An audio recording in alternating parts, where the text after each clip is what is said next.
Assalamualaikum warahmatullahi wabarakatuh. Innal hamdalillah nahmaduhu wa nasta'inuhu wa nastaghfiruh wa na'udzubillahi min syururi anfusina wa min sayyiati a'malina. May yahdihillahu fala mudilla lahu wa may yudlilhu fala hadiyalah.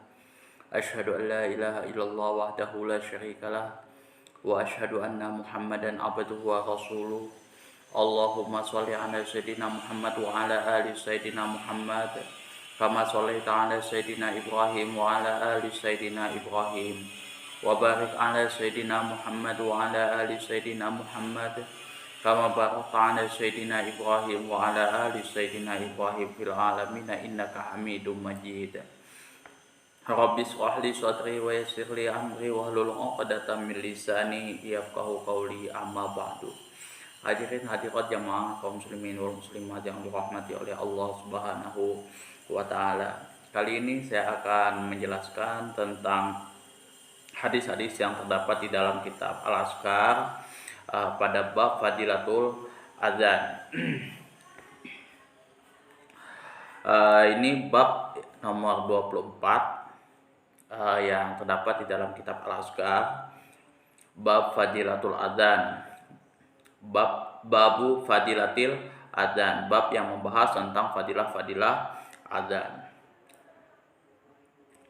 Hadis nomor 98 yang ditulis oleh Al-Imam Nawawi di dalam kitabnya Al-Azkar. Di sini disebutkan Rawaina an Abi Hurairah radhiyallahu anhu qala, kami telah meriwayatkan dari Abu Hurairah radhiyallahu anhu, semoga Allah meridhoinya, qala telah berkata, qala Rasulullah sallallahu alaihi wasallam, telah bersabda Rasulullah sallallahu alaihi wasallam, laula ya'lamun nas ma fin nidai lau ya'lamun nasu, seandainya orang-orang atau manusia-manusia mengetahui ma fin nidai, sesuatu atau pahala-pahala yang terdapat di dalam azan tersebut, wasofil awali, pada saf awal, ketika kita berada di saf awal, sumalam yajidu, kemudian mereka tidak mendapatkannya, illa antastahimu alaihi, kecuali dengan melakukan undian atas apa yang mereka lakukan, ya. Misal kayak apa, sholat, pahalanya sholat kayak gitu kan, itu tidak akan bisa kita dapatkan kecuali dengan undian. Di sini pahalanya kita duduk di shop awal pada saat kita mendengarkan azan, itu tidak akan bisa dapatkan kecuali dengan melakukan undian atasnya, atas apa yang kita lakukan tersebut. Lastahamu, maka seseorang tersebut, kita tersebut akan melakukannya, berebut. Jadi pahala kita berada di saf awal pada saat azan itu berkumandang, itu jujur pahalanya besar sekali, ya, besar banget, ya. Jadi kalau misalkan seandainya kata Rasulullah di sini, mereka tahu, diperlihatkan pahala kita berada di shaf awal di situ, maka kalau mereka itu mengambilnya dalam undian, dengan cara undian, salah satunya dengan cara undian, ya mereka akan lakukan kayak gitu. Apapun segala macam cara pasti mereka akan lakukan. Ini yang dimaksud dari hadis ini. Rawahul Bukhari wa Muslim fi sahihaihima. Yang mana hadis ini diriwayatkan oleh Bukhari dan Muslim di dalam kitab sahihnya. Hadis ini muttafaqun alaih. Derajatnya tinggi, ya. Dicatat di dalam kitab mereka dengan sahabat yang sama. Maka tidak ada alasan bagi kita pada saat kita mendengar azan berkumandang cepat-cepat pergi, berada di shaf awal, karena disitulah pahala yang terbaik yang akan kita dapatkan. Kemudian di sini hadis nomor 99, An Abi Hurairah radhiyallahu an, dari Abu Hurairah radhiyallahu an, semoga Allah meridhoinya, anna Rasulullah sallallahu alaihi wasallam qala, sesungguhnya Rasulullah sallallahu alaihi wasallam telah bersabda, idza nudiya, apabila dipanggil, apabila azan telah berkumandang, lis sholati, untuk melakukan salat, adbahas syaitan lahu, maka syaitan itu akan menyingkir, duratun, seraya mengeluarkan kentut yang keras. Jadi dia menyingkir seraya mengeluarkan kentut yang keras. Hatta la yasma'a ta'zina, sampai manusia tersebut tidak mendengarkan azan. Rawahul Bukhari wa Muslim. Hadis ini diriwayatkan oleh Imam Bukhari dan Muslim. Apabila seseorang tersebut, salah satunya kita, ada azan berkumandang, tidak bergerak hatinya untuk melakukan sholat, tidak pergi ke masjid, maka ya itulah salah satu ciri-cirinya. Itu setan menyingkir dan mengeluarkan kentut yang keras, supaya manusia itu tidak datang ke masjid apapun godaannya itu. Jadi pada saat azan berkumandang itu, setan itu akan selalu mengganggu manusia di berbagai sudut, di berbagai arah, di berbagai apapun caranya. Dia menghalalkan caranya untuk supaya manusia tidak melakukan sholat itu. Karena penting di sini teman-teman tahu bahwasanya zikir yang paling tinggi, yang tidak ada istilahnya yang paling amal yang paling awal dihisab oleh Allah Subhanahu wa taala adalah sholat. Makanya segala macam cara setan ganggu kayak gitu. Bahkan sampai kita takbiratul ihram pun selesai gitu. Ya, kita sudah diganggunya berbagai macam cara di situ. Jadi kalau misal kita ya duduk-duduk apa segala macam, kita bisa fokus di kerjaan, kita bisa nggak ingat apa-apa, kita fokus di kerjaan. Tapi begitu kita takbiratul ihram, Allahu Akbar, itu sudah mulai kemana-mana, pikiran kita sudah nggak konsen. Nah, itu yang dilakukan oleh setan dalam mengganggu hamba-hamba Allah yang mengingat kepada Allah Subhanahu wa taala. Hadisnya di sini juga sahih. Wa an Muawiyah radhiyallahu anhu qala sami'tu Rasulullah sallallahu alaihi wasallam. Dari Muawiyah radhiyallahu anhu qala, telah berkata, sami'tu Rasulullah sallallahu alaihi wasallam, saya telah mendengar Rasulullah sallallahu alaihi wasallam yaqulu, bersabda, al muadzinuna atwala a'naqan, yang mana para muazzin itu ialah orang yang paling panjang lehernya, yaumal qiyamah, pada hari kiamat. Rawahu Muslim. Hadis ini juga sahih, diriwayatkan oleh Imam Muslim di dalam kitabnya Salat nomor 14, dan juga Ibnu Majah nomor 725 dari hadis Muawiyah. Nah, jadi kalau misalkan tadi saya sudah jelaskan di situ bahwasanya iblis itu selalu menggoda manusia untuk meninggalkan sholat, kemudian untuk tidak mendengarkan sholat, mengindahkan sholat, mengindahkan azan kayak gitu. Nah, bagi seseorang yang muadzin, ini adalah orang yang paling panjang lehernya. Jadi ciri-ciri dari seorang muadzin nanti di hari kiamat itu adalah orang yang paling panjang lehernya. di sini, dan dia mempunyai keutamaan tersendiri.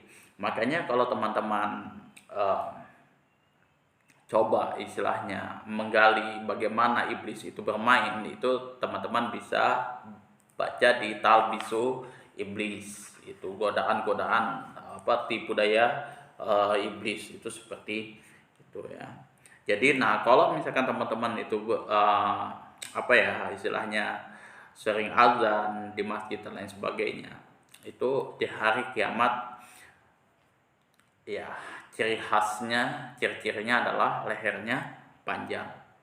Kemudian hadis nomor 101, wa Abi Sa'id Al-Khudri radhiyallahu anhu qala, dari Abu Sa'id Al-Khudri radhiyallahu anhu, semoga Allah meridhoinya, qala, telah berkata, sami'tu Rasulullah sallallahu alaihi wasallam, saya telah mendengar Rasulullah sallallahu alaihi wasallam bersabda, la yasma'u, tidak satupun yang mendengar, mada as-sautil muazzin, suara azan, jin wala insu, dari golongan manusia, dari golongan jin dan manusia, wala syai', dan apapun itu, illa syahidalahu yaumal qiyamah, kecuali seseorang tersebut kecuali akan memberikan persaksian untuk seseorang tersebut pada hari kiamat. Rawahul Bukhari, hadis ini diriwayatkan oleh Imam Bukhari dan hadisnya sahih. Nah, jadi kalau kita mendengar azan di sini, itu akan menjadi persaksian nanti kita di hari kiamat. Pada saat kita hari kiamat, di mana kita butuh syafaat, kita butuh amal dan ibadah. Nah, disitulah yang menjadikan kita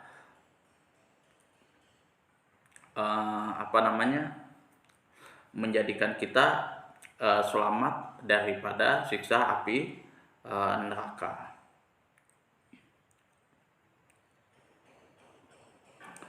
Wal ahadisu fi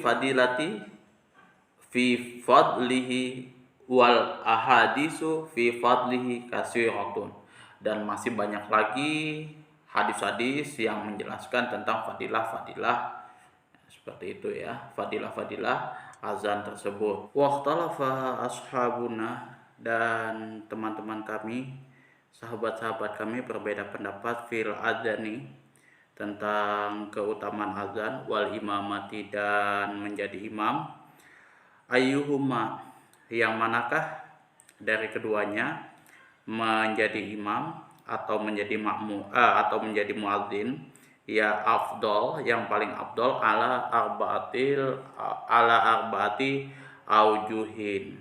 Maka di sini terdapat 4 pandangan. Al asahu, yang paling sahih, annal adzana afdalu, bahwa sesungguhnya adzanlah yang paling utama. Ini juga saya sepakat kalau dengan pandangan ini, karena jujur aja, kalau misal seseorang mau sholat dan lain sebagainya, jamaah itu pasti yang diperhatikan adalah azan, sudah azan belum, biasanya seperti itu. Wasani, yang kedua, pendapat yang kedua di sini, al imamatu, menjadi imam yang paling afdal di sini, karena kesempurnaan sholat itu bergantung daripada imamnya. Di situ kan ada yang pendapat kedua, karena sesungguhnya kalau misalkan azan itu sunnah dan memang itu tidak begitu digalakkan, hanya sebagai syiar saja di sini. Nah, kalau misalkan menjadi imam di sini, kalau yang saya tangkap dari pandangan ulama ini adalah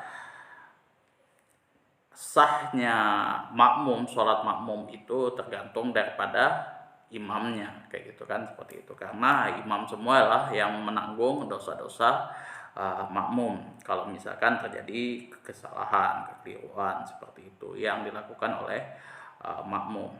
Wasalisu yang ketiga, pendapat yang ketiga, huma sawaun, kedua-duanya sama penting. Di sini mempunyai peran masing-masing, di mana imam di sini berperan sebagai pemimpin dalam sholat, bertanggung jawab atas makmumnya.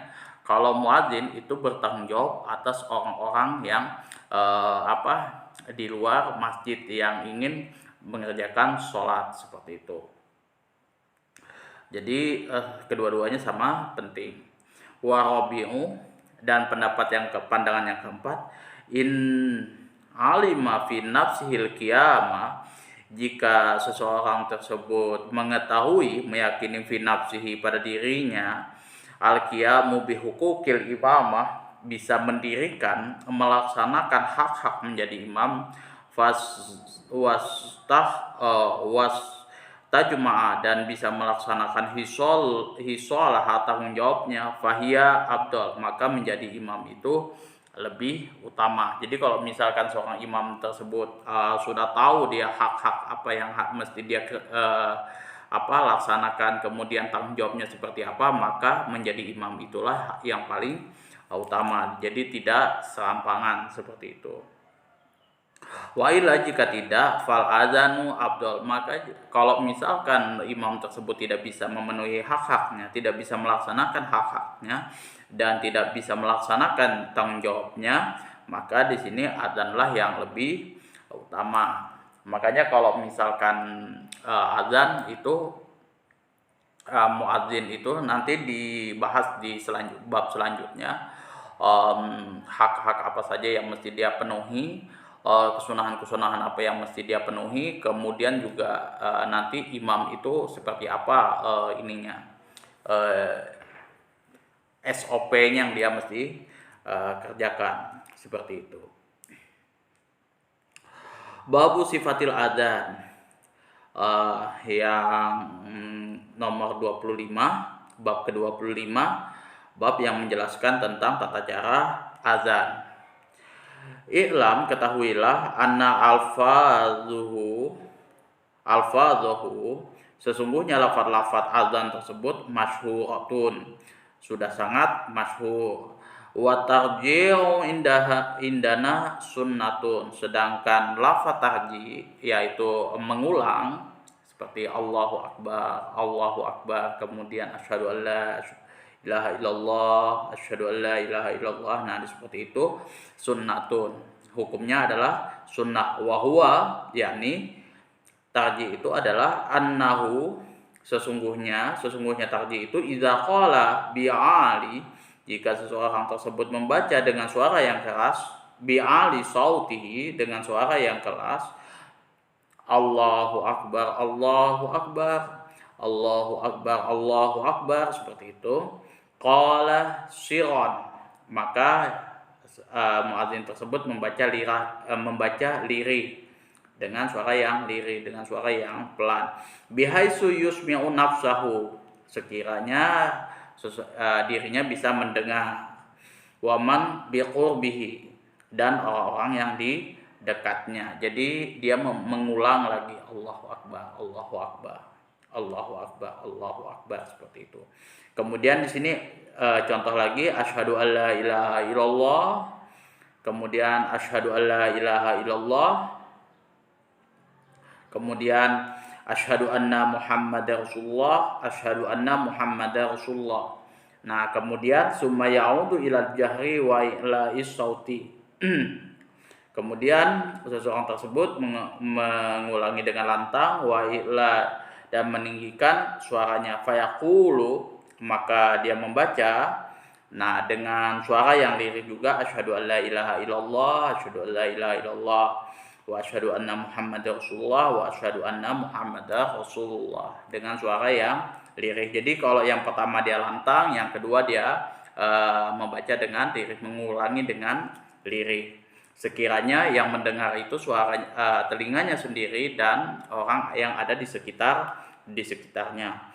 Wa taswib, dan taswib aidan, wa taswibu aidan, dan taswib itu juga masnunatun, hukumnya sunnah, indana, menurut pandangan kami. Jadi yang di sini yang dimaksud adalah menurut pandangan ulama-ulama mazhab Syafi'i di sini. Wa huwa ayyaqula yang mana taswib di situ adalah mengucapkan fi adzanis subhi khassatan, yang mana diucapkan pada saat azan subuh, khusus azan subuh, ba'da faraghihi, setelah selesai membaca min hayya 'alal falahi, dari lafaz hayya 'alal falah. Bacaannya adalah as-sholatu khairum minan naumi. As-sholatu khairum minan naum. Jadi itu yang namanya taswib. Jadi setelah kita selesai membaca lafaz hayya 'alal falah, maka kita membaca taswib, yaitu as-sholatu khairum minan naum, as-sholatu khairum minan naum, dan ini hukumnya adalah sunnah. Secara khusus dilafalkan pada saat sholat subuh. Wa qad ja'atil ahadisu bitarji wat taswib wa hiya masyhuratun, dan banyak terdapat hadis-hadis yang berkaitan tentang tarji dan taswib. Ini yang membahas tentang tarji dan taswib. Wahia masyhuratun, dan hadis-hadis tersebut sudah sangat masyhur diketahui oleh orang Islam. Wa'lam, dan ketahuilah annahu law taraka tarji wa taswib, jika seseorang tersebut meninggalkan tarji dan taswib, sahha adzanuhu, maka azannya tetap sah. Wa kana tarikan lil afdoli, akan tetapi di sini orang tersebut meninggalkan perkara yang utama di sini. Jadi kalau misalkan seseorang tersebut meninggalkan taswib dan tarji dan taswib, itu sebenarnya azannya tetap sah. Sebenarnya yang paling sering ketinggalan itu as-sholatu khairum minan naum. Apakah azannya sah? Ya tetap sah, akan tetapi keabdolan daripada azan tersebut jadi hilang. Orang yang melakukan azan atau muadzin tersebut telah meninggalkan perkara yang paling utama. Nah, kemudian di sini apa saja syarat-syarat untuk menjadi seorang muadzin? La yasihu adzanuhu mala yumayyizu, dan tidak sah bagi orang yang melakukan azan atau di sini muadzin mala yumayyizu, orang yang belum tamyiz di sini. Jadi masih bayi kecil masih. Walal mar'ati, dan juga tidak boleh seorang perempuan melakukan azan. Walal kafiri, dan juga tidak boleh orang kafir. Wa yasihu adzanus sabil mumayyizi, dan boleh atau sah di sini azan bagi seorang anak yang sudah mumayyiz, karena dia sudah tahu nih istilahnya bacaan-bacaan yang dia baca seperti itu. Kalau misalkan belum mumayyiz, dia bisa mengucapkan seperti itu, tapi dia belum tahu lagi hakikat apa yang dia baca. Kalau misalkan di dalam kitab nahwu itu ghairu wad'in, jadi dia enggak mengucapkan itu secara disengaja. Wa idza adzanal kafiru, apabila seorang yang kafir tersebut mengucapkan azan, melakukan azan, wa atabi syahadatain, kemudian dia membaca dua kalimat syahadat, kan ada tuh lafaz yang Allahu Akbar, kemudian asyhadu an la ilaha illallah, asyhadu an la ilaha illallah, sampai dia wa asyhadu anna Muhammadar Rasulullah, full di situ. Karena dzalika islaman, maka orang tersebut sudah dinyatakan masuk Islam. Alal madhabis sahihil muhtari, menurut mazhab yang sahih, yang terpilih. Jadi kalau misalkan orang kafir melakukan azan itu, maka seseorang tersebut ketika membaca dua kalimat syahadat yang ada di dalam lafaz azan tersebut, maka orang tersebut sudah masuk Islam secara otomatis. Ini menurut pendapat yang sahih, yang terpilih. Wa qala ba'du ashabina, dan sebagian sahabat kami berpendapat la yakunu islaman, orang tersebut tidak dianggap masuk Islam, seperti itu. Karena apa? Apa yang dia ucapkan, dia tidak tahu maknanya seperti apa. Apakah itu berdampak pada akidahnya, apakah tidak. Mungkin dia di situ hanya iseng-iseng, dia tahu gitu kan, dia dengar kayak gitu tanpa dia tahu apa artinya seperti apa. Contoh, ada teman saya si Bangas, dia orang Dayak, kebetulan dia Kristen, dia Kristen. Waktu dia datang di toko kami, tempat kami kerja dulu, di toko sembako, itu dia dengan lantangnya dia mengucapkan asyhadu alla ilaha illallah wa asyhadu anna muhammadar rasulullah. Wah, seperti itu, dia lancar tanpa terputus dengan satu kali nafas kayak gitu kan. Kami kan heran kayak gitu kan. Sudah masuk Islam kok ngas kayak gitu kan waktu itu. Terus dia bingung kan. Itu apa artinya, Ji? Itu untuk orang yang masuk Islam. Itu kalau kau mau masuk Islam, itu yang diucapkan yaitu nggak tahu aku, Ji, itu kukira itu salam biasa kayak gitu kan, kayak assalamualaikum, nah seperti itu.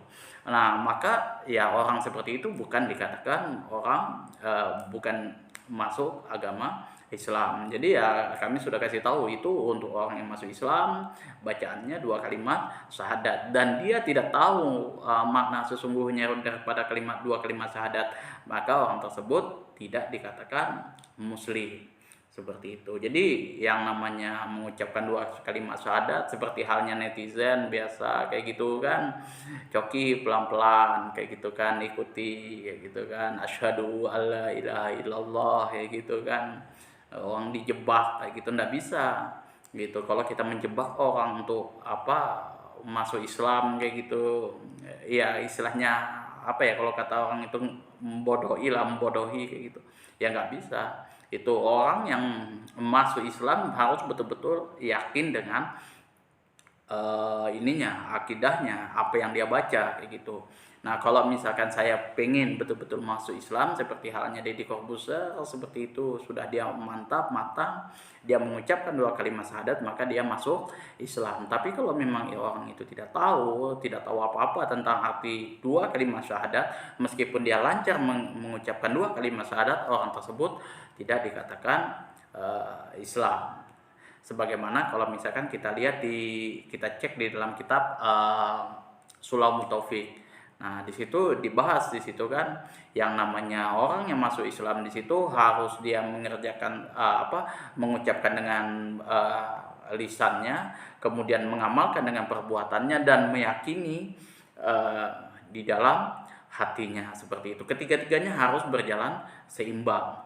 Nah, itu kalau misalkan dia cuma bisa mengucapkan 2 kalimat syahadat dengan lancar, dengan lisannya saja, tapi dia tidak mengamalkan apa yang dia baca, kemudian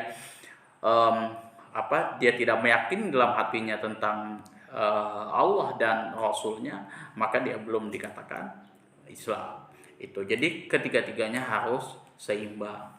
Itu hukumnya kalau untuk orang yang tidak tahu mengucapkan 2 kalimat syahadat, apakah dia muslim apa tidak, wallahu a'lam.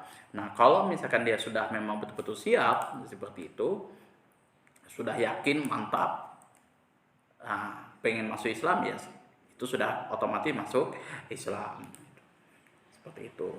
Nah, begitu juga sebaliknya, kalau orang yang muslim melakukan kesalahan, biasanya yang paling banyak itu kalau orang muslim itu murtadnya itu melalui ucapan, melalui lisannya. Contoh misalkan ketika ada seorang ustadz yang mengatakan masalah bid'ah dan lain sebagainya seperti itu kan.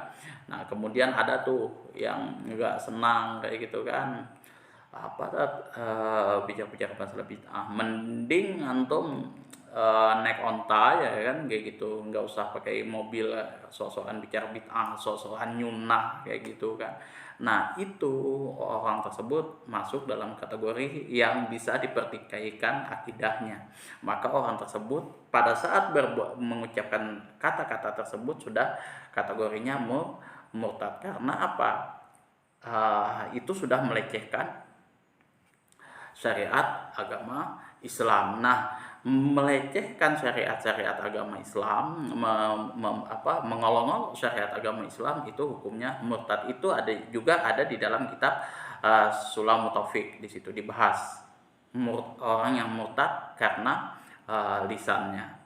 Jadi bukan berarti sekonyong-konyong dia murtad seperti itu kan, tapi ya memang sudah kita sudah kasih tahu dia 1 kali 2 kali dia tetap seperti itu, ya otomatis apa yang dia lakukan itulah yang membuat dia murtad, bukan secara keseluruhannya seperti itu. Misal contoh orang yang berzina, itu kamu berdosa, bisa masuk neraka gara-gara itu. Nah, maksudnya kita bukan berarti kita yang pegang kuncinya, bukan kita berarti yang yang memegang pintu hidayah dan lain sebagainya, tapi ya memang dari apa yang dia kerjakan itu termasuk dosa yang besar, yang mana itu bisa membuat dia masuk dalam neraka.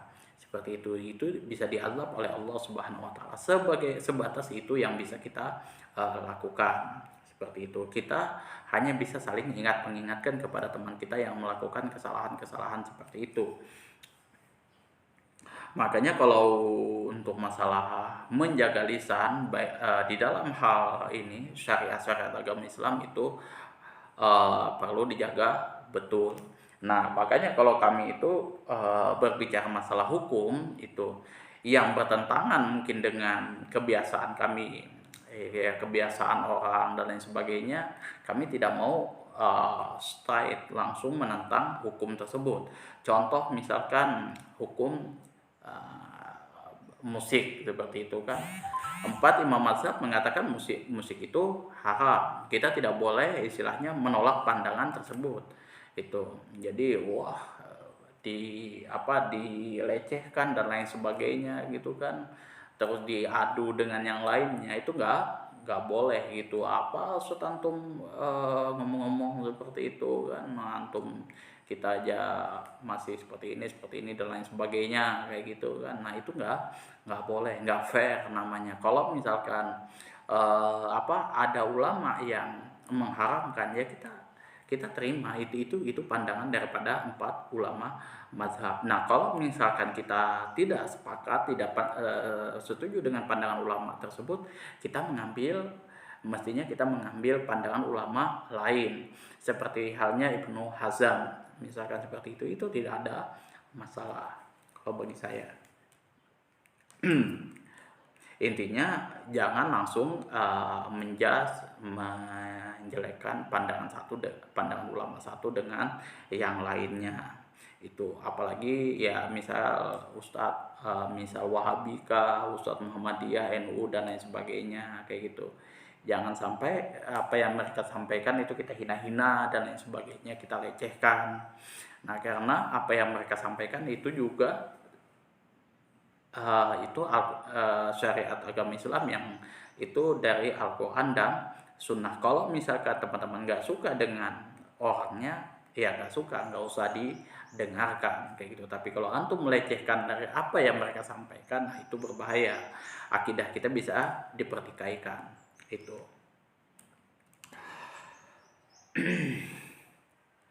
Wala khilafa annahu la yasihhu adzanhu. Akan tetapi di sini ulama sepakat, tidak ada perbedaan pandangan bahwasanya la yasihhu adzanhu, tidak sah azannya orang yang kafir seperti itu. Jadi kalau misalkan orang yang kafir melakukan azan di masjid, maka tidak sah azannya, harus diulang. Li'anna awaluhu, karena pada permulaannya seseorang tersebut karena qoblal hukmi bi islamihi, belum dihukumi, belum dikatakan Islam itu, sebelum dia melakukan azan tersebut. Jadi hukumnya orang tersebut kafir ya sebelum dia melakukan azan tersebut, maka hukumnya dia tidak sah gitu. Karena apa? Dia kafir sebelumnya gitu. Lain kalau misalkan dia sudah masuk Islam kayak gitu kan. Kayak contoh yang lain-lain, kayak teman-teman yang lain sudah masuk Islam kayak gitu. Nah, itu mengumandangkan azan tidak ada masalah seperti itu dan sah azannya. Wa fil babi furun katsiratun, dan pembahasan bab ini, bab azan ini terdapat cabang yang banyak nantinya, yang mana ini mukarraratun terdapat sudah ditetapkan fi kutubil fikih, di dalam kitab-kitab fikih, laisa hadzal maudi iradiha, dan bukanlah kitab ini bukan kitab ini tempatnya untuk mengurai pembahasan masalah azan. Nah, teman-teman bisa cek di dalam kitab Al-Muharrar karya Imam An-Nawawi, kemudian Al-Muharrar kalau tidak salah, atau bisa cek di kitab Al-Majmu'. Nah, itu pembahasannya juga lebih komplit dan detail dibahas oleh Al-Imam Nawawi di situ. Jadi beliau ini juga ada membahas masalah hukum tata cara iqomah, azan dan iqomah itu di kitabnya tersendiri. Nah, beliau di sini membahas keutamaan dari dari azan dan iqomah itu sendiri secara ringkas di sini di dalam kitab Al-Azkar. Itu saja. Kalau masalah hukum dan lain sebagainya di sini dia cuma sebutkan sedikit, simpel saja kayak gitu, tidak begitu detail mengenai dalil-dalilnya dan lain sebagainya. Kemudian bab selanjutnya nomor 26, bab sifatil iqamati. Yang selanjutnya adalah bab yang membahas tentang tata cara iqamah. Al-madhabus sahih al-mukhtaru, menurut mazhab yang sahih, yang sudah terpilih, yang sudah mukhtar ini yang terpilih ya, yang memang sudah diseleksi betul-betul. Di sini dalil-dalilnya adalah alladzi ja'at bihil ahaditsus shahihatu, yang mana sejalan dengan hadis-hadis yang sahih. Nah, jadi kalau misalkan ulama-ulama terdahulu itu menentukan suatu hukum, itu terpilihnya itu diseleksinya betul-betul melalui perdebatan yang panjang kayak gitu kan. Supaya apa? Supaya suatu hukum itu harus sejalan dengan hadis-hadis yang sahih. Jangan sampai hukum tersebut suatu syariat tersebut malah melenceng, sedikit melenceng dengan hadis-hadis yang sahih seperti itu. Anal iqamata, sesungguhnya iqamah tersebut ihda asyarata kalimatan, ada 11 kalimat di situ. Yang pertama Allahu Akbar, yang kedua Allahu Akbar, yang ketiga asyhadu alla ilaha illallah, kemudian yang keempat asyhadu anna Muhammadar Rasulullah, yang selanjutnya hayya 'alas shalah, hayya 'alal falah, qad qamatis shalah, Allahu akbar, la ilaha illallah. Itu 1 2 3 4 5 6 7 8 9 10 11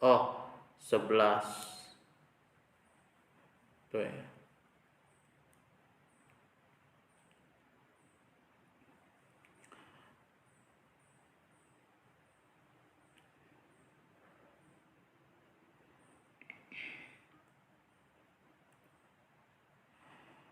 Kemudian di sini itu iqomah ya. Jadi iqomah ini dia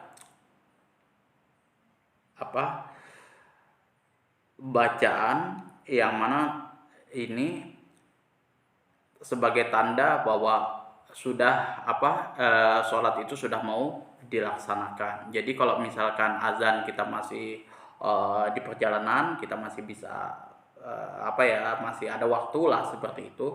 Nah, kalau sudah iqomah itu sudah dikumandangkan, maka sudah tidak ada waktu lagi. Jadi kita sudah posisi siap berdiri. Faslun fi hukmil adzani wal iqomati. Pasal yang menerangkan tentang lafaz azan dan iqomah. Hukum azan dan iqomah di sini. Wa'lam, ketahuilah, annal adzana wal iqomata sunnatani indana. Sesungguhnya lafaz azan dan iqomah itu kedua-duanya adalah sunat menurut pandangan kami. Alal madhabis sahih al muhtari, menurut pandangan madhab yang sahih yang terpilih. Sawaun fi dzalika, baik itu azanul jum'ati, azan Jum'ah, wa ghairiha, dan selain daripada sholat Jum'ah, yaitu sholat fardu. Kemudian waqala ba'du ashabina, dan sebagian teman-teman kami berpendapat huma, azan dan iqamah tersebut, fardu kifayatin, adalah fardu kifayah. Waqala ba'duhum, dan menurut pandangan sebagian dari mereka adalah huma fardu kifayatin fil jumu'ati duna ghairiha. Jadi di sini hukumnya adalah fardu kifayah pada sholat Jumat saja, duna ghairiha, tidak untuk selainnya. Jadi ada menurut pandangan ulama di sini yang mengatakan hukumnya adalah fardu kifayah di sini untuk semua sholat, termasuk juga sholat Jumat. Ada juga yang mengatakan di sini fardu kifayah cuma untuk sholat Jumat saja, tapi tidak untuk sholat yang lainnya di sini. Fa in qulna fardu kifayatin, kalau misalkan seumpamanya kami berpendapat fardu kifayatin itu fardu kifayah, fatarokahu ahlu baladin, penduduk negeri yang meninggalkannya, au mahillatin, atau suatu komunitas, utilu ala tarkihi, maka mereka dapat diperangi apabila meninggalkannya. Jadi kalau misalkan sholat tersebut tidak ada azan dan iqomahnya, kalau misalkan pandangannya di sini fardu kifayah, maka orang yang meninggalkan tersebut, penduduk negeri atau suatu komunitas yang meninggalkan azan dan iqomah, itu dapat diperangi. Wa in qulna, kalau misalkan seumpamanya di sini kami berpendapat itu sunnah, lam yuqatalu alal madhabis sahih al muhtari, maka di sini tidak boleh untuk diperangi menurut madhab yang sahih yang terpilih. Jadi kalau di Indonesia itu mayoritas mengatakan berpandangan bahwa itu sunnah itu. Jadi ya tidak perlu diperangi. Maksudnya diperangi di sini ya bukan artinya kita langsung potong pala orang, enggak. Di sini maksudnya ya ini poinnya adalah hal-hal yang penting di sini. Kama la yuqatalu, nah sebagaimana tidak diperanginya ala sunnati zuhri, pada seseorang, pada suatu komunitas yang tidak melakukan sholat sunnah zuhur, misalkan seperti itu. Wasyibhihima, dan semisalnya. Jadi kalau misalkan sholat sunnah zuhur kayak gitu kan tidak melakukan iqomah, nah itu istilahnya sudah nggak ada ya aturannya di situ kan. Nah itu maka tidak ada masalah. Waqala ba'du ashabina, dan menurut pendapat sebagian teman kami, yuqataluna li'annahu syi'arun zahiratun,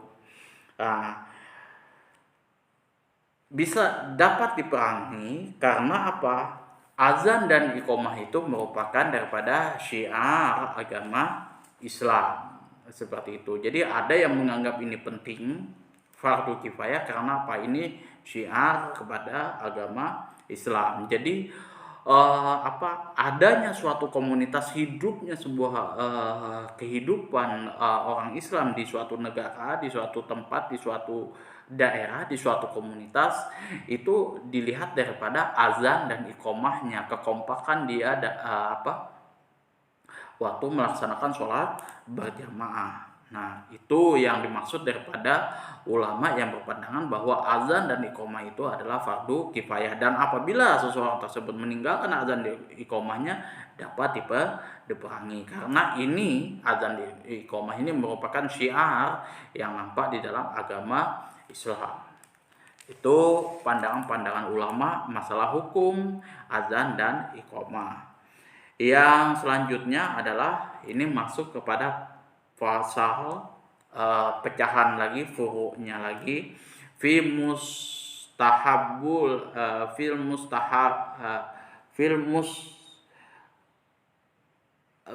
mustahbatil azani wal iqamati wal muadzini. Hal-hal yang disunahkan bagi seorang muadzin yang mengumandangkan azan dan iqamah di sini. Fil mustahbatil azani wal iqamati wal muadzini. Hal-hal apa saja yang disunnahkan pada saat kita melakukan azan, iqamah dan muadzin itu sendiri. Wa yustahabbu tartilul adzani. Disunahkan di sini kita mengucapkan azan tersebut dengan tartil. Jadi harus makharijul huruf, tajwid dan lain sebagainya kita harus lakukan dengan benar. Wa raf'us sauti bihi, dan mengeraskan suara pada saat kita mengumandangkan azan. Wa yustahabbu idrajul iqamati, dan disunahkan untuk mempercepat iqamah, lafaz iqamah tadi. Wa yakunu sautuhu ahfadha minal adzani, dan disunahkan juga di sini suara iqamah tersebut lebih pelan, lebih rendah daripada suara azan. Itu juga masuk dalam kategori sunnahnya.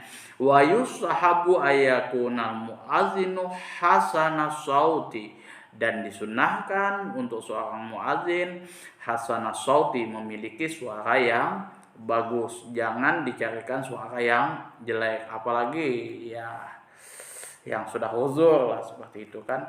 Siqata ma'munan, yang mana seseorang tersebut siqah, cerdas, ma'munan, dan dapat dipercaya. Khabiran bil waqti, mengetahui waktu-waktu sholat. Mutabarri'an, dia melakukan secara suka rela tanpa minta bayaran. Wa yustahabu, dan disunahkan ayu azina, seorang muadzin mengucapkan azan tersebut, wa yuqima qa'iman, seorang ayu azina, seorang yang muadzin yang mengucapkan azan tersebut, yang mengumandangkan azan tersebut, wa yuqima qa'iman, dalam keadaan berdiri, ala taharatin, dan juga dalam keadaan suci, wa maudiin alin, dan juga dia berada pada posisi tempat yang tinggi. Nah, zaman dulu memang seperti itu, wajib dia mengumandangkan azan itu pada posisi yang tinggi, kayak di atas menara seperti itu. Nah, cuma kalau sekarang itu bukan orang yang tinggi yang dalam pada posisi yang tinggi, tapi cuman toanya yang pada posisi yang tinggi. Mustaqbilal kiblati, menghadap kiblat. Ya, seperti itu. Jadi kita harus menghadap kiblat. Falau azana au aqama, kalau misalkan seseorang tersebut azan dan iqamah mustadbiral kiblata, sambil memalingkan dirinya daripada kiblat, wa qaidan, dan sambil duduk-duduk, au muttajihan, atau berbaring, wa muhdisan, dan dalam keadaan berhadas, au junuban atau dalam keadaan junub, sahha adzanuhu, maka azannya tetap sah. Wa kana makruhan, akan tetapi di sini hukumnya adalah makruh. Misalkan kita duduk-duduk seperti ini nyender kayak gini kan sambil azan, itu sah azannya, tapi dalam kondisi tapi di sini hukumnya adalah makruh. Dalam keadaan hadas atau junub itu juga nggak ada masalah, sah azannya, tapi di sini hukumnya adalah makruh. Wal karahatu fil junubi asyaddu, akan tetapi di sini juga dijelaskan makruhnya itu lebih berat bagi orang yang berjunub minal muhdasi, daripada orang yang cuman berhadas biasa, seperti halnya kencing, habis kencing nggak wudhu gitu langsung azan. Wa karahatul iqamatu asyaddu, akan tetapi di sini makruhnya itu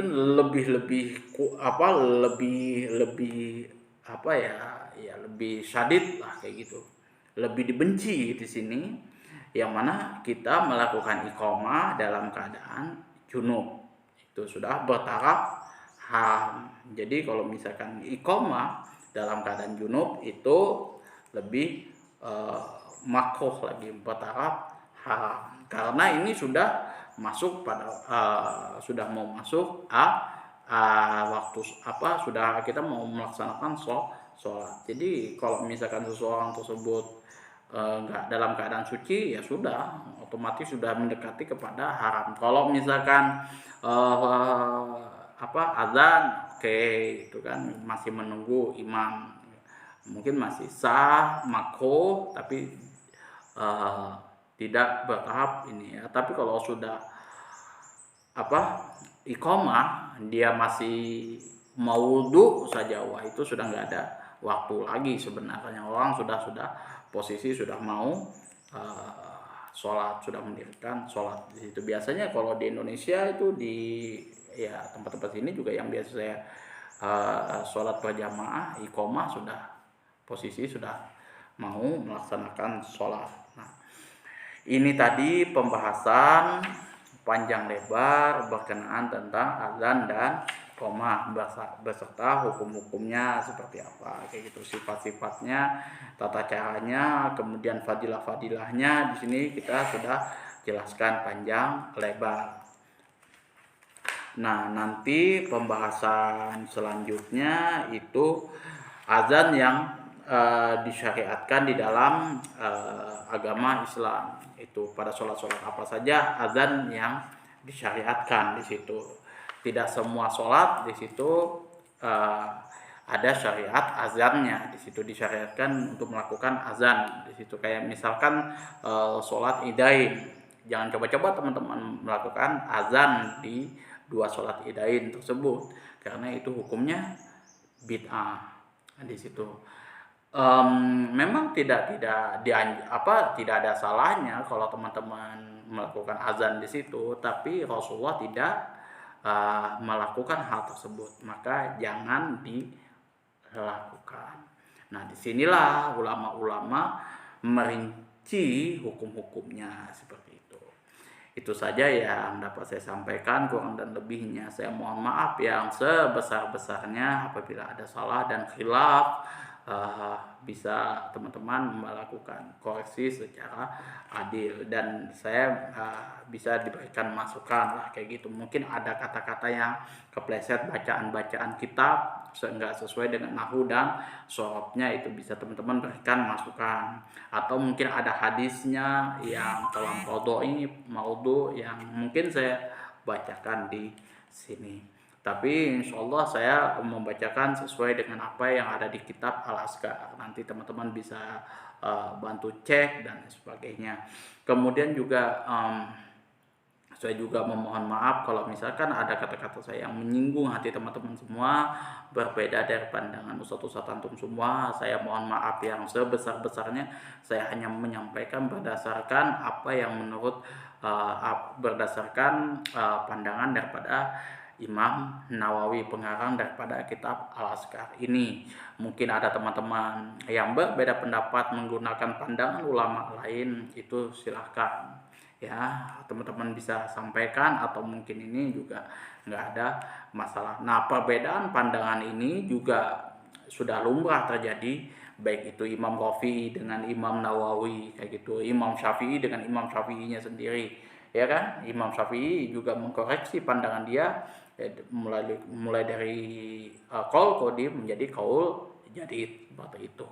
Kemudian juga ulama-ulama lain juga merevisi juga pandangan-pandangan Imam Syafi'i, karena seperti halnya Imam Nawawi itu juga melakukan tajdid. Bukan berarti kesalahan yang dilakukan Imam Syafi'i betul-betul beliau sengaja atau mungkin frontal dia lakukan, tapi karena memang hadis pada zamannya itu masih terhad, masih terbatas.